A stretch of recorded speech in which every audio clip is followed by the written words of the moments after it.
Pickaxe. Welcome, cast and crew, behind the scenes. To celebrate the start of Campaign 1, we wanted to provide you all with our behind the scenes episode for free. In these behind the scenes episodes, the entire crew gets together and chats about the story, what happened in the previous episode, what they think might happen in the future. We answer listener questions from our community Discord, and just ramble about some nonsense. All this just to give you a taste of our exclusive bonus content that you can find over at patreon.com/castparty. Get access to our community Discord, our live listen nights where we listen to each brand new episode of Cast Party live with all of our community. You get access to hilarious bonus monthly one-shots, permanent merch discounts, and even play in one-shots directed by the director himself. All of that at patreon.com/castparty. Want to give it a shot? We do offer free trials now, so you can try it out for 7 days, get a feel for the content, and if you like it, stick around. Come hang out with us in the Discord. Thank you all so much for your continued support. And hey, if you like this, be sure to snag some more. We do these for every single episode of Cast Party. Patreon.com/castparty. Enjoy.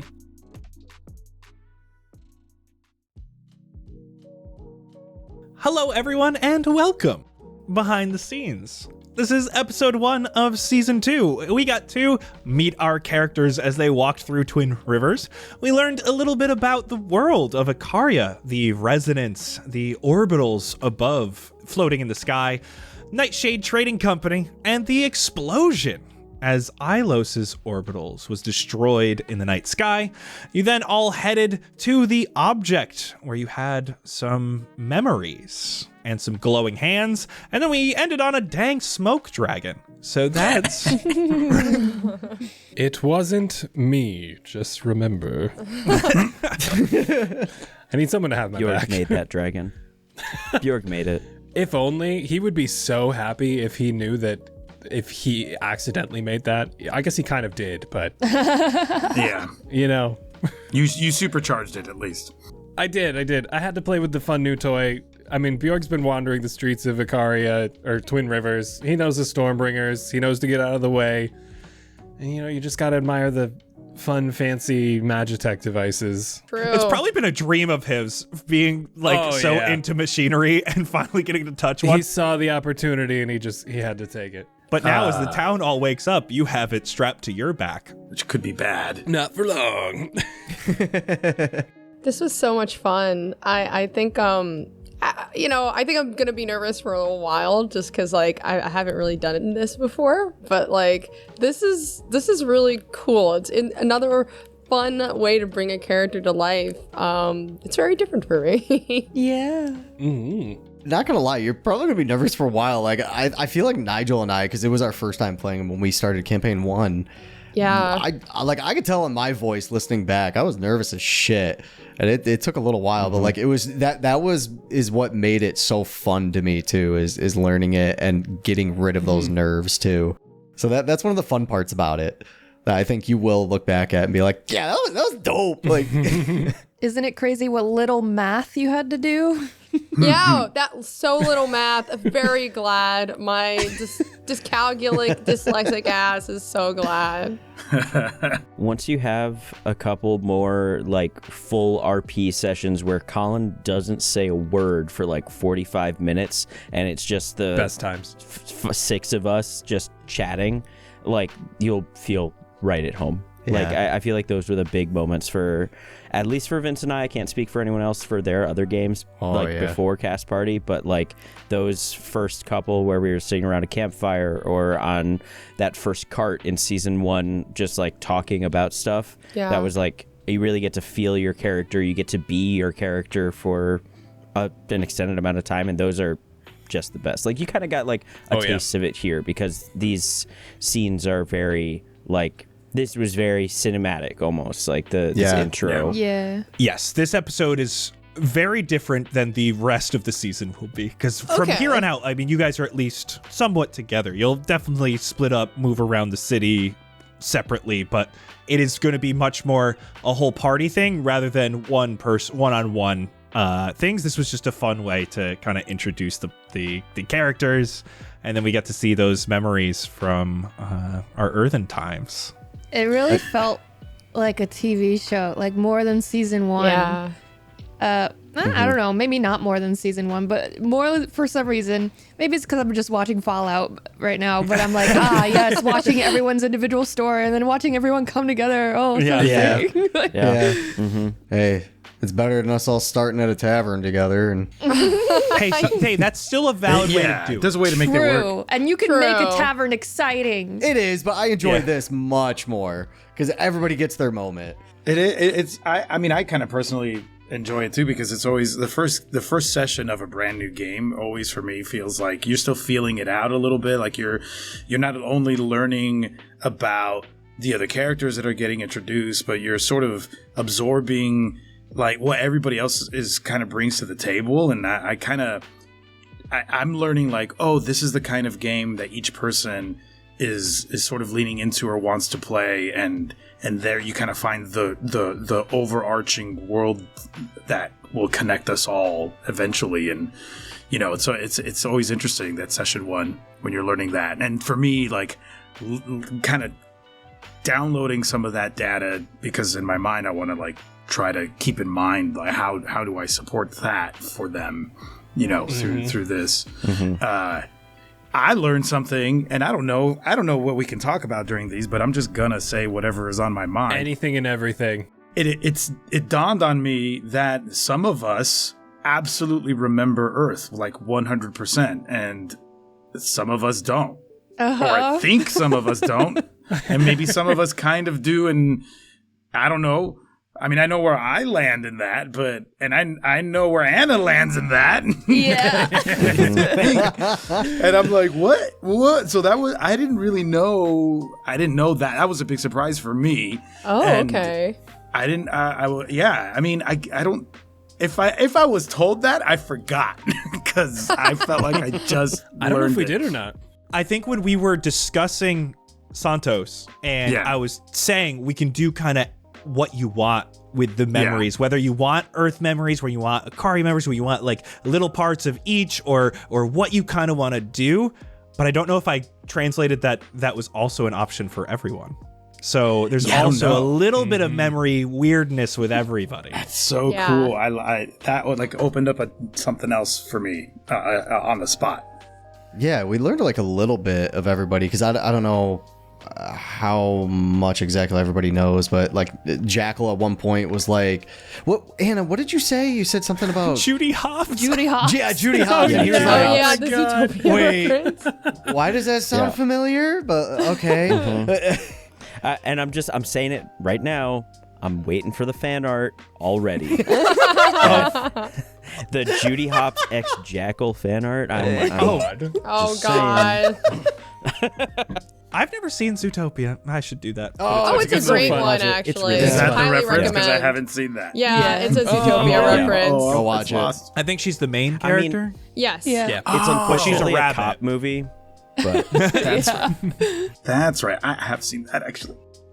Did we get any hint from Poppy or Bjorg? Nothing from me yet.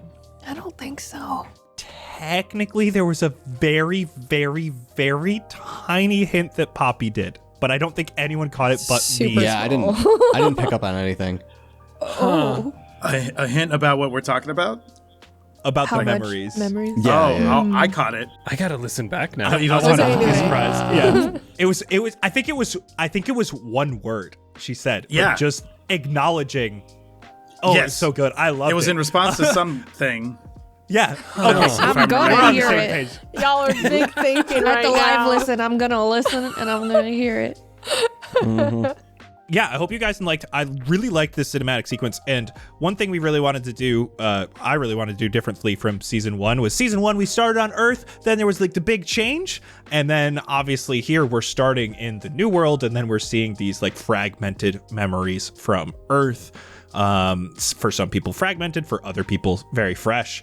But the one thing I really wanted to focus on too was kind of like the world building and everything. And I know it's a lot in the first episode, and I feel bad almost, but there's like some things that needed to be said. Like it worked so nicely that like Santos, you were asking Linnea about like, well, do we get anything from this? And then she got to like look up into the sky and talk about Ilos. And then later when you saw the explosion, you knew that was Ilos. And like, that was like a really good so connection cool. that came up pretty naturally. That was like, oh, this makes it almost deeper for you, which was cool.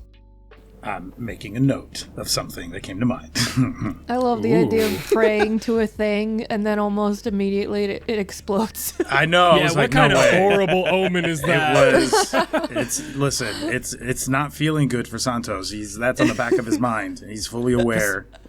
Which is interesting because based off I don't want to say confusion of a god or the orbitals or anything like that, but assuming that they are the demigods and the beings that look over people on Ikaria, Santos didn't come across as like someone who would pray to that. It's almost at least the vibe that I got. So I apologize if this is incorrect. Oh, no. But it's like, Not at all. you are, Linnea is praying as a form of solidarity. Mm-hmm. I'll join in, but I don't really believe in that. But then for him to cast guidance, curious. We did get a couple hints of classes here today as well. Maybe. Not really. Poppy is wearing a monk tunic. Yes. And But I also did something else. You have little magic hands. It was the magic hand. Yeah, it was this. With oh the yeah, sun. there was that glowing orb. A little sun in Oh their yeah, hands. sun. No. I feel bad because I know, Vince, you love the secret, but yours is also dude, just it's so out there. obvious. The fucking beginning, bro. Are you kidding me? Hey, Bjorg also has a gun. I do. Oh yeah, I love the mystery, That's but that true. one's like straight up. Oh, there will be a lot of mystery with Tevin still, but yeah, Vince, gunslinger, I think bro. I'm right there with you, so don't worry. I think Bjorg, I mean, at least for fans who have heard Bjorg before anyway. Yeah, But yeah, regardless, I think it's pretty obvious. So I'm right there with you. We Oh, absolutely. we get our own little side secrets. Heck yeah. I will pry them out of you.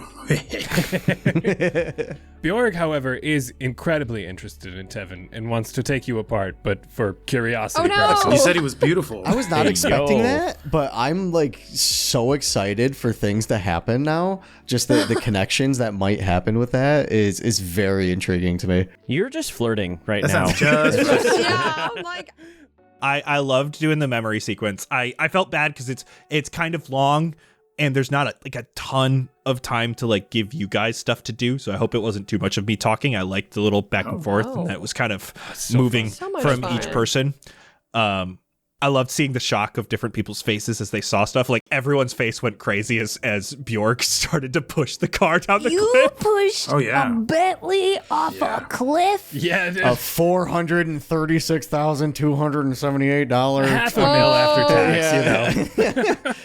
That's an exact number that I looked up on the exact car that I was a picturing. Just by mortgage. God. I did research on that. You know what I wrote down right there was if Bjorg had real money, he'd have a driver. And like he's actually kind of a broke bitch for driving. Roasted. wow, real self-report. You don't know who's in the trunk. You don't know who's in the trunk? Oh my god. Oh my god. Is there somebody in the trunk? Is that why he said fuck him? The sticker was still on the car. Yeah. The price sticker. It could have been a test drive. It could have been. Oh, I don't know. Test What if it was driving the dealership? the Bentley. Oh no, it was the dealer. Like I said, if he had real money, he would have had a driver. He wouldn't have been taking it for a test drive. He would have bought it without thinking. real. So this is someone that didn't. What I'm saying now, what I'm actually saying with this comment is that he did not have money before right that day, and I think that's pretty obvious. But if not, you know, he came into that money that day. He paid off a house, I think, is what we were. Yes. What was Home implied there loan of from the some email or told. And he paid. He maybe bought that car, or maybe he just took it. I don't know. I guess we'll find out. I do just love the almost whiplash it was going from Santos memory to Bjorg's memory, which is like this, like almost like riding high all the way back down to Poppy's. It was very much this whiplash of Poppy's made me sad. Oh, there's a lot to be sad about. But in a good way. In a good way. It was. Yeah. We love being sad. There was a lot that I noticed.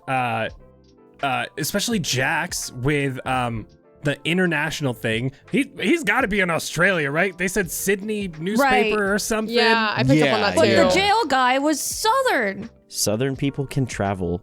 True. or maybe Colin's just bad at accents.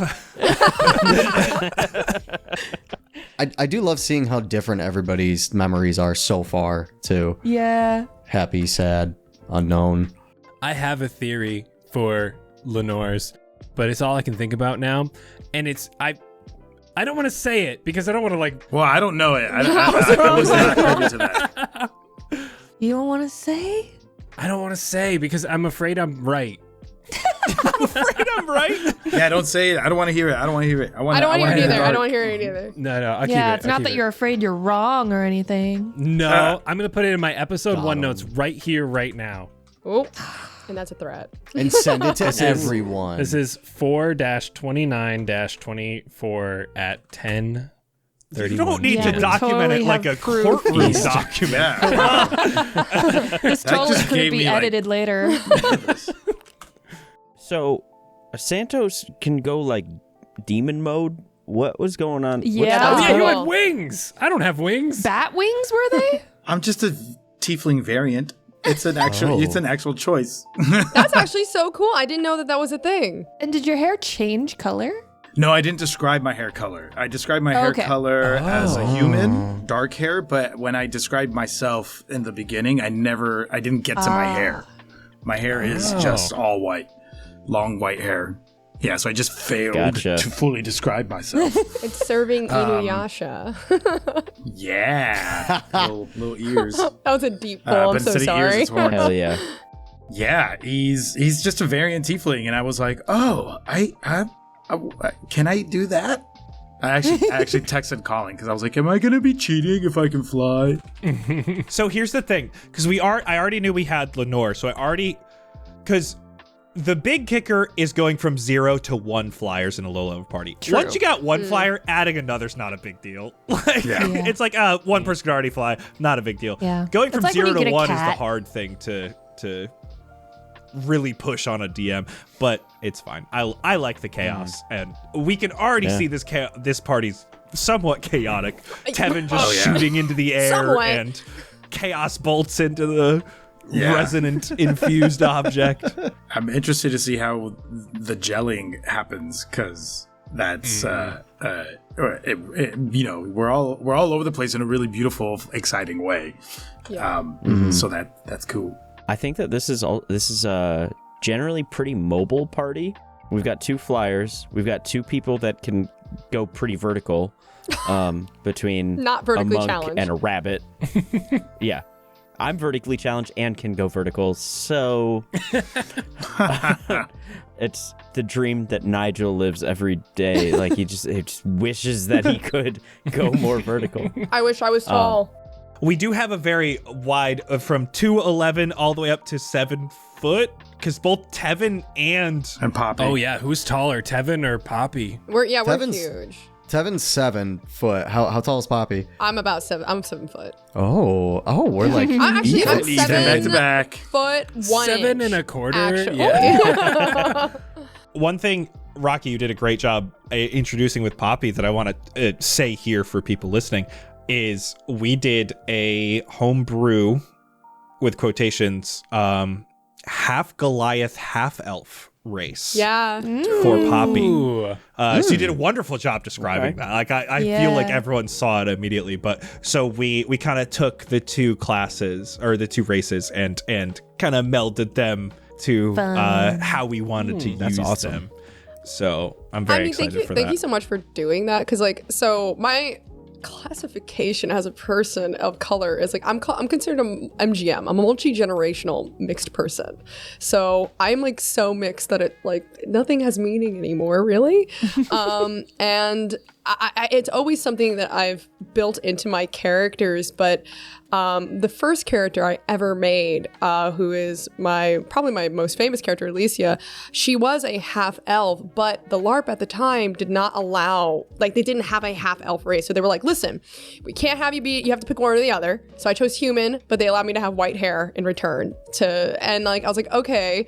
But so I don't know, I guess in a way, my first D&D character actually being like a half elf X is in a way kind of reclaiming that, like, yeah, she is, I don't have to pick one. She could be both. Yeah. Exactly. Hell yeah. I'm surprised they haven't made, I guess they kind of did with Tasha's, to just make like you make whatever race you want, basically, kind of thing. But I'm surprised they haven't made things for mixing races. Yeah, specifically with like the half elf or half orc, like, yeah, or half orc, like it's like, okay, you're describing one half of it. Are we just supposed to assume that the other half is human? Because that doesn't seem fair. That was like, I think they're heading that direction though with 1D&D. More mixed race acknowledgement. Yeah, I think they are. Because I think there was controversy. People were like, they're getting rid of half elf. Because like, it's not that they're getting rid of half elf, it's that they're adding, you can be half whatever. And so that includes half elf and half human. See, that's cool. Like that. Well, you can be multiple things. You can have orc, human, and elf ancestry all in your background. And I've always sort of done that in my home games. I have had, like, I created a setting where in this town, in this city, they have had multiple going back many generations, humans and elves and orcs. And so someone's ancestry can be traced back to many different branches of different peoples, and because that it speaks to my heritage, and I kind of, there's something really magical about allowing something that you know of your own ancestry, and for a lot of us, big mysteries that are intertwined in that, and to allow that to be explored in a fantasy setting, just like any other thing that we want to use the fantasy setting to explore. You get to put something incredibly human under this fantasy setting, and you get to kind of like, I don't know, it's like a magnifying glass. So yeah, I mean, I've a lot of my home games, I've always just kind of let that be flavored to our liking. The mechanics, be damned. Figure it out as we go. I think that's kind of the beauty of games like this, with groups that you are like comfortable like working with on subjects and like mechanics and for like your own games, because this game is so modal. Like, you can change up so many different parts of it and do so many incredible things. Like, it doesn't make sense for half elf to be specifically half elf, half human. Like, when you're with a group, you can be like, hey, I want to do this, and having that option in this sort of game is fantastic. It's one of my favorite parts about D&D, is that our options are limitless, as long as the DM is, I guess, cool with it. Yeah, I guess as long as it vibes, right? Yeah. Oh yeah. I'm especially always for flavor. Like, the flavor is, you can make any class look like another class just by flavoring it, even if you want to use the abilities of another class. So, and I love that. So stuff like this, it's like they have, I think, Luis, actually, you mentioned it earlier, the rules are there as a guideline. They're not restrictive unless you let them be restrictive. So like, why say you can't be this race or this race? So that's why I'm really glad you even brought it up during our conversation. We were like theory crafting Poppy, and I was like, oh yeah, we could definitely do something like that. So I'm glad we were able to do it, hopefully to your liking. Oh yeah, I'm this is like, you guys have to understand, this is so cool. And it's like, it's very interesting how role playing works in different mediums, right? Like in LARP, it's about honestly a lot of communications done through your costuming, right? And like how you look, and also your body performance. So like all of that nuance, it's interesting having to, because my innate want is to, like, I know here on video, I'm like, I feel like I'm acting things out, and I just like, I can't help it, because that's like what I'm so used to doing. I do too. Yeah, you should. I feel like I gotta like emote. Vince and I sat there with our hands up for like 2 minutes. I just feel so natural to me, but it's it's a different skill in a different way. It's like I'm watching a movie play out in my head, because like LARP is half real life, half in your head, and this is kind of like in your head, and it's cool. I don't know. I'm trying to explain it. It's kind of like going from acting for TV and film to voiceover. Yeah, I guess so. I haven't done voiceover, but I'll take your word for it. Acting without all the props and setting and hair and costumes. Yeah. Please act out. I do it all the time. I even do it like when you can't even see it. I don't know if you saw. I was pretending to undo my belt while that guy was undoing. I did see that. We saw it. Reached down, dude. You went down and started like. I was getting into character. Dang it. Yeah. That guy got a tattoo real fast. I don't know how long ago was the stabbing? Like, it got healed over and tattooed real fast, we have to assume. Not another guy with a similar stab wound, right? I didn't pick up on that. I didn't either. What? And I was interacting with him. That's just a coincidence. And I don't mean to rain on all your parade. I did specifically say for him, it was the right side of his abdomen, and she stabbed with her right arm, which would mean it would be the left side of the human's abdomen. Okay. So this is Yes, because they were humans. It was two humans. Okay. You saw a dragonborn. Once you guys started saying that, I'm like, what the fuck are you talking about? It didn't happen that day. But then I was like, oh. Just kidding. Everyone's just getting stabbed in the abdomen. But that still doesn't explain why you get a piece of jewelry tattooed on you. On your stomach, of all places. It's a reference. But right on a scar, why would there be a scar right there? People tattoo over their scars. Yeah, oh yeah. Yeah, that's true. People do. But why something so specific? Well, that's for us to find out. I thought he got branded. Oh, my shit. idea was that he got branded and the shape was the shape of the brand, and then it got tattooed over so it's inconspicuous, but now he's making another brand so that he can do it to someone else. Are you saying you think that the brand is the same exact thing as the tattoo? He just tattooed over the brand of the same thing? I think the brand was like the shape of the tattoo, maybe. Or maybe there's a symbol under there, and he did tattoo over the brand shape, and he just went with a jewel because that makes sense for the shape. But why does he want it made? So that he can brand someone else. Or my other thought is some kind of fancy dagger.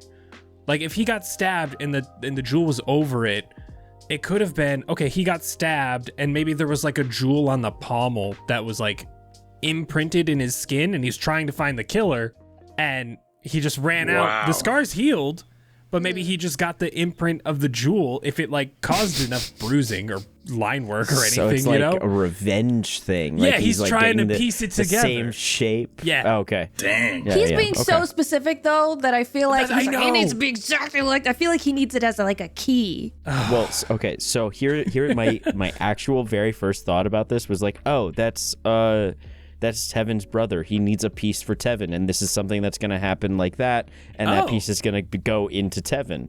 But then Tevin woke up separately, and it was not his brother, so that idea didn't make sense.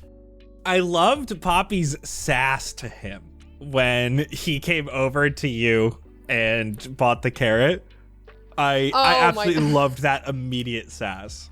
It's really interesting because it's like I want to, I don't know. You don't want to be mean to NPCs, right? Like you don't want to be mean. Oh, you absolutely can be. I know. I feel you. I'm the same way. When they earn it, they then let it rip. Yeah, like it's so hard, man. Full blown, just like arguments, yelling at each other and stuff, and then right after, it's like, so dinner. Okay, fair. I'll get. Don't worry. I'll get you. Don't ever worry. If you start like screaming at somebody or something, nobody's ever gonna take it to heart. It's part of the game. Yeah, I do plan to yell at all of you at some point, like angrily. So just let's go. Keep that in mind. And if for some reason in the moment when it happens and it does like some feelings come up about it, then we absolutely debrief about it. Check in. Oh yeah. 100%. Emotions got to come back full circle and then make sure everyone's good and jump back in. Yeah, then do it more.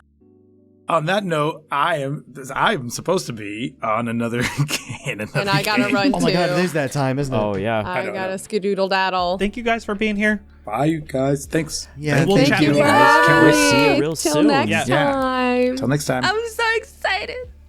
Oh, it's just the original cast. the Oh, OGs. ew. How'd you like our episode? It was good. Good. It was good. We probably should address this sometime. You guys have already played through this episode. Kind of. Kind of. Yeah. Alternate universe. Yeah. Alternate universe, and Yeah. things definitely got changed. I didn't change a ton for your stuff, except for Ryan's, who plays a brand new character today, which was very fun and gave me more incentive to add some things to you, which we already talked about, our Dragonborn friend. But Jackal, we changed some things up. Tevin, we changed some things up. Lenore, not so much, because you're kind of you're the start to the chaos. Wild card. So Wild we card. couldn't change too much up there. I tried to change up my approach a little bit, but You definitely did. it's basically the same. You also slightly changed your voice. I know you were worried about your voice. I'm trying to do You this like took it a thing. notch back. Yeah. Yeah. I'm also trying to do this thing that is sometimes I'm doing it and sometimes I'm probably forgetting, but when I'm speaking, narrating out of character, I'm still doing the accent, but it's like more my natural voice. And then when I'm speaking is high pitch. Okay. I feel like I did notice that when you were describing Lenore, you had the accent going. Yep. So, yeah, I definitely did notice it. So hopefully I can just be consistent about it. Is everybody happy with how their character this time is going around? Like going along compared to our past episode? Yeah. I'm actually, I feel like I had regrets after the first episode, the first take. I was like, I should have done it this way for like the intro, getting out of the fountain. I'm like way happier with how I got like out of the fountain this time compared to last time, and like figured out how to fly and stuff. Yeah. Yeah. I'm very pleased. I thought I would be selling. I thought I would have to gather customers, and instead they came right to me. So that was less work for me. But Well, one did. Yeah, one did. I did want to thank you though, because I'm so much happier playing Bjorg than I was. Don't say the name. No, don't say the name. All right, I won't do that then. But yeah, I'm having a much more enjoyable time playing Bjorg. So I want to thank you for letting him come into a full campaign. He's also going to be a pain in my ass. Lenore's going to be a pain in my ass. Bjork's going to be a pain in my ass.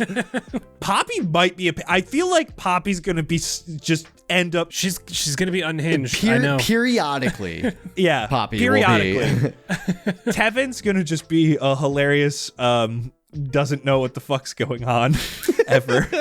We're gonna have see, remember Vince in the car when I was like, we're gonna have so much fun this campaign? Yeah. When we were coming back from Chinese food, we're gonna have so much fun. I'm gonna build so much shit for you. You're gonna be fucking decked out. It's gonna be sick. Dude, I didn't even realize, like, I enjoyed your intro for your character so much, and my mind, because I was sitting there just like, oh, this is fun. He's building things. He's gonna have customers. He's gonna do random cool stuff and blah, blah, blah. And then you looked at me and you're like, you're magnificent. I was like, oh shit, we're gonna have a connection. That was the moment. Yeah. I was like, oh, duh. Like, It's gonna be so fun. I appreciated that Jackal got a little bit more of an opportunity to interact with Santos at the beginning. 100%. I love that. Like just having that little like back and forth while the pat down was happening. At first I was like, is this flirting? He's lingering. What's happening here? And then it's, oh, right. He just wants a chance to talk. That was one thing Luis specifically requested when I told him that we're going to kind of do this like little connection. And it's one thing that I felt bad about because we didn't do as much of that in the first time, specifically with your character to Ryan's character. And so especially when Luis said that, I'm like, okay, I definitely want to give it to him. And he's just like, yeah, I just want to fuck with Jack. And I was like, all right, go ahead. You do your thing. Hell yeah. I really feel like having that first run through really made everybody a little more comfortable. For sure. Oh, yeah. Like I think it just made everybody realize how different they wanted that first episode to be. We didn't change it that much, which was actually super nice because I had less work to do. But there's little things I was like, wow, we got to the end of the first episode and we like really didn't talk about the resonance until the thing was happening. So I'm like, okay, I want to include that somewhere. So I was able to bring that into Jackals this time around. Yeah. Start the episode. That was cool Talking about Yeah, this the vampire squirrel. And this being like one of those things, and he like looks at it weird and he hands it back to you and then brings it back in when you're in the carriage. I was really proud of that. I liked how that worked. And then the orbitals was another one with Santos. Like that just worked well. Just being able to put those out there and so people know about them before Ilos explodes. So Nigel, Jackal addressed Lenore, I think before she ever said her name. Oh, yeah. And there, Santos was like, you know each other? And she's like, yeah, we go way back. It was Judy Hopps. But like, we never got into it more than that, which is interesting. Yeah. It was just for that. passing comment. It's like, oh yeah, obviously, like she's been here just as long as all of us. Why is anyone being weird about this? Like to him, this makes no sense. Like I'm just casually talking to a person that I know. But it's kind of fitting for the. I think I liked how that interaction went too, because it was just like everyone was taken aback, including Jackal and probably Lenore and everyone else involved. So it was just good first episode. I'm very excited to I love the first episode vibes. I love like we talked about the cinematic, but I'm very excited to just have you guys like be together, make decisions together, do your things together, learn about each other, talk to each other, and kind of just nudge you places from there rather than kind of force you to do things. Setting almost the stage. Yeah, this one's a very structured episode, very much like how we did season 1 episode 1 as well, but I'm very excited to have that, like, okay, now we're playing D&D again. I'm already waiting impatiently for our first little, like, right, you're all together, you have no agenda, fucking go. Just chat. Oh, I want it. I'm looking forward to who the fans start shipping based off of almost nothing. Yeah. It's gonna happen real quick. The Bjorg x Tevin art is gonna go crazy. For real. It was admiration, not lust. I was basking in his beauty and his brilliance. Ryan, you can say that all you want. The fans do not care. They heard what they wanted to hear. The way that we moved from Santos to another like finely dressed red tiefling, and then like the wings came out, I was like, oh, those are good hugging wings. I'm like, That's where your mind went? I want to hug. And like Wing their hug. horns kind of would fit together well. Like they kind of like would interlock in a specific way. Only if I hugged him from behind, yeah. Nice. Because mine Where are else would you ram be? horns, so they start up and they go back, and his come back like antelopes or something. I don't remember what he said. Yeah. So yeah, But his it's come perfect back. for little spoon, big spoon situation. They could fit right in my tiefling horns. They could go right through, and then just be sniffing his white hair. Nice. What is wrong with you people? oh, so you're Big Spoon. Yeah, you have to be big spoon. Well, only if we want to interlock horns. Oh God, can we redact this entire fucking conversation? Absolutely not. Let's just skip ahead. Let's move on to Ryan. Do you have a listener question for us? Nope. Okay, yeah, it's first BTS of the season. We didn't know it was happening. We don't got listeners yet, technically. All right, cool. Let's do. Ooh, what is some note that you found from one of the other characters that you're really excited to hear expanded upon? Note? Whether it's flashback, yeah, like any sort of info that you heard throughout this, whether it was your character or not, flashback or not, was just something that like That Bentley. Bjorg, I'm very excited to hear about the memories with the Bentley and all that and how the money came about. But with Jackal, I'm super excited to see how these memories come back just from the like the continuous, oh wait, why do I remember that?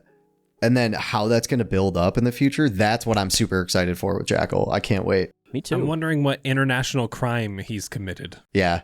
Yeah, Me too. for real. So I know bits and pieces about my own backstory. Things that I have kind of, but only to kind of like the point that we're at in the story already. Like I wrote like why I'm in the position that I'm in as Earth Jackal. But Colin had like messaged me the other day and was like, hey, what do you think about this? What do you think about this? And I was like, honestly, I should probably only know as much as Jackal does. So mine. Take hold. Snap. Yeah. I was gonna say like, hey, you mentioned this. Can I do something like this? And you said you choose. Basically, how it happened. Yeah. So there was some differences between the first time we recorded this and this time. And the Oh, I want to know why Tevin was on an operating table, or at least what I can assume to be an operating table. I pictured him in a glass box sitting in a field at night. Well, so my first thought was like, because of just how it was described. I know that he wasn't actually there, but that's how I pictured it. I was like, huh, he's just laying in a glass box. my first thought was he could see, I don't know why he could see himself, but for some reason my first thought was like those fancy surgical rooms where they have like people watching through on like the outer ring. Oh, a surgical theater. Yes, thank you. For some reason I thought of that first, and then I was like, no, brain, fix yourself. It's a lot more like compact, or at least it's just him. But that was one thing I thought of. Like, are people watching? Is it just him? What's happening? The thing with Tevin's memories is we're seeing it from Tevin's eyes. He knows he's on a table and looks upwards and sees the sky, but there's a glass ceiling. And that's what he's reflecting off of. But all we can see is like pretty much like his torso to his head and the table. Because like I said, the memory was like incomplete. Like he's not getting all the information of what actually happened there. I am a sucker for a drug story. So I am real curious about the direction that Santos's backstory is going to go. Because, I mean, the way that it was described, I don't know if it was just panic that was pushing him up there, or if it was or if he was like being chased by something. Cops or hallucinating. Yeah. Something going on there. So, and honestly, while on that subject, the way that he described that scene with like the fingers, like, oh man, that was chef's kiss, like incredible. That was a really cool one. That was one we talked about, and he really wanted to do this idea of almost like him watching himself. Like he's seeing the memory from a different perspective kind of thing. And then we kind of talked about how that might be confusing, and that what if we did something like it starts in first person and moves to third person. So we know that this is him, that this is Santos, that we're looking at his being, but then he's almost viewing it from this outside lens, which worked so well. I think it fits so good. I loved Poppy's. Poppy did great. Like that was just confusing enough. I already know freaking Raquel is gonna make me cry because that's how, like, growing up, that's exactly how I felt. I was like, I was a skinny little dude, and I'm like, damn, everyone just fucking picks on me, and I can't do shit about it. That sucks. And even like even just in her descriptions, she was like tearing up when she was like, I just want to be stronger. I'm like, it's gonna get me. So I know there's some nonsense to come, and I'm so ready for it. Damn, and now you're like 6'1" and jacked on the internet. 6'2", rude. Sorry, my bad. And to think that I used to be the tallest of the three of us. As a forever short king, I can confidently say I never got picked on for a being goddamn little. Short king. I'm 5'9". Just like Vince. I'm Being Vince 5'9". short I'm not kings of the podcast. If it makes, I mean, hey, it should make you feel better. Like I think Luis is about the same. Is a little bit taller than me, but shorter than you. So we got 3 short kings right here. All right, with that, can't wait for next episode. We will see you next week for episode 2. Bye-bye. Bye. Bye.